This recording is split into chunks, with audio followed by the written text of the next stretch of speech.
சஞ்சய்ஸ் R channel. இன்றைக்கி நம்ம பார்க்க போகிறது ரொம்ப சிம்பிளான டாபிக் தான், கடுகு எப்படி வளர்த்துறதுன்னு. இதுக்கு நீங்கள் சீடெலாம் எதுவும் வாங்க தேவையில்லை. நார்மலான ஒரு கடுகு நீங்கள் சமையல் யூஸ் பண்ணுற கடுகே போடலாம், அருமையாக வளரும்.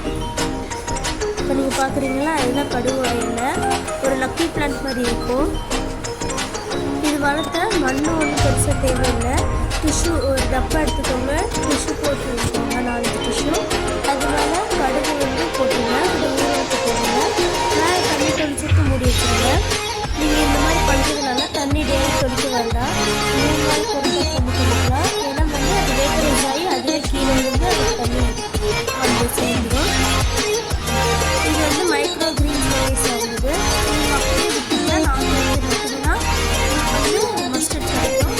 நீங்கள் வந்து வெட்டி தோசை மேலேயோ எல்லாம் ஏதோ மேலேயோ நீங்கள் வந்து ஸ்ப்ரிங்கிள் பண்ணி விட்டுலாம். கடுகு வளர்க்குறது ரொம்ப ஈஸி.